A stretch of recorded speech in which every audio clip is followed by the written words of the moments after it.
demande souvent le but de la méditation et à quoi ça sert et qu'est-ce que ça peut apporter. Alors je vais répondre très simplement, je referai sûrement des vidéos parce que j'ai de plus en plus de questions sur la notion d'attachement, sur la méditation, sur comment être vraiment plus heureux dans la vie. Et j'en parle quelques fois dans mes vidéos. Je vais en parler un petit peu plus. L'essence de la méditation, en tout cas dans le sens où le Bouddha l'a enseigné, puisqu'il est à l'origine d'un type de méditation qui est une méditation qui permet de libérer son esprit de toute souffrance. Pour le Bouddha, il y a un thème récurrent, c'est que il y a souffrance, il y a de la souffrance existe et on peut le voir dans nos vies de plein de manières différentes. Le fait qu'on va vieillir, le fait qu'on va mourir, le fait qu'on va être malade. Tout un tas de choses font que personnellement, et puis les gens autour de nous, on a de la tristesse parce qu'on perd des proches. Et puis la vie est changeante tout le temps, elle est impermanente, elle est incertaine. Et donc cette incertitude nous fait souffrir. Donc le principe de la méditation, c'est de voir la réalité telle qu'elle est, de comprendre la souffrance en profondeur, et puis de comprendre quelles sont les causes de cette souffrance. Et la cause principale de la souffrance, c'est la notion d'attachement. C'est le fait qu'on soit attaché aux choses et on aimerait que les choses soient permanentes. Et donc quand on voit profondément la réalité telle qu'elle est, on voit que dans la réalité telle qu'elle est, l'impermanence est une des caractéristiques essentielles. Et donc on accepte et on comprend de façon profonde et complète la notion de souffrance, et donc l'impermanence de la vie avec tout ce qu'elle implique, ne crée plus ou crée beaucoup moins de souffrance quand l'esprit en a fait l'expérience et a une acceptation plus complète de la souffrance. Voilà, donc ça c'est la base. Et puis quand on fait de la méditation, donc ça permet de voir la réalité telle qu'elle est, on observe la réalité telle qu'elle est, on comprend la souffrance, on comprend la cause de la souffrance, on lâche cette cause de souffrance, on relâche nos attachements puisqu'on se rend compte que plus on s'attache, plus on souffre, et donc naturellement l'esprit va lâcher prise sur ce qui nous fait souffrir, sur les causes de la souffrance.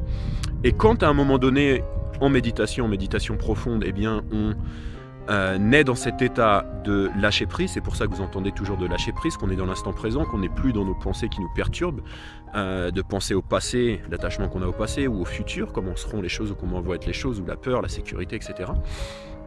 On peut avoir des expériences qui se rapprochent de ce qu'on appelle le nirvana, c'est-à-dire quelque chose qui n'est pas conditionné, c'est-à-dire qui n'est pas impermanent comme la nature de la réalité, mais c'est une chose qui est permanente, qui est tout le temps stable. Il y a plein de noms pour le définir. Je n'irai pas trop profondément aujourd'hui là-dessus, mais on fait une expérience de quelque chose qui nous montre que quand on ne s'attache plus aux choses qui nous font souffrir, la souffrance disparaît, se dissout ou est moins forte, et donc on fait l'expérience de quelque chose de beaucoup plus profond, beaucoup plus serein, stable, et qui nous apporte justement cette sérénité, cette paix de l'esprit, cette harmonie intérieure, ce bonheur, mais qui est un bonheur ultime puisqu'il ne dépend pas de conditions extérieures. Et puis ensuite il y a ce qu'on appelle le chemin octuple dans le bouddhisme, qui sont 8 étapes, 8 clés, 8 éléments qui, quand ils sont mis ensemble, permettent d'équilibrer cette notion de méditation et d'être dans un état de sérénité. On a d'avoir des vertus, d'avoir des qualités de l'esprit qui sont positives, bonnes, la générosité, l'amour bienveillant, la compassion, tout ce genre de qualités. On ne fait pas des choses qui vont perturber l'esprit, puisque vous savez par vous-même, quand vous dites quelque chose de méchant à quelqu'un, ou quand vous mentez, vous savez que ça va faire du mal, ça va blesser l'autre. Donc idéalement, on ne fait pas ce genre de choses pour pouvoir avoir l'esprit tranquille. Et quand l'esprit est tranquille à ce niveau-là, cette tranquillité, quand on utilise la méditation, qu'on porte notre attention sur un objet particulier, ça peut être la respiration, ça peut être les sensations, ça peut être les états d'esprit mentaux ou autres, on pourra en parler un peu plus profondément. Quand on fait ça, cette tranquillité d'esprit du fait d'avoir un esprit plus ou moins pur, donne un état de concentration intense. Et quand on est concentré de façon intense, on accède à une libération de l'esprit, on accède à des compréhensions. Et c'est là où on a toutes ces notions d'éveil, on peut appeler ça comme ça, d'éveil spirituel. Alors le mot éveil est assez mal compris. En tout cas, quand on se réfère aux textes bouddhistes sur la notion d'éveil, d'illumination, etc., il y a différents niveaux d'éveil, différents niveaux d'illumination. Et par rapport à ces niveaux, eh bien, quand on a certaines compréhensions, on accède à un niveau en tout cas de libération, de paix intérieure de plus en plus profond. Voilà, pour faire assez simple. Donc ça c'est pour répondre aux différentes questions sur la méditation.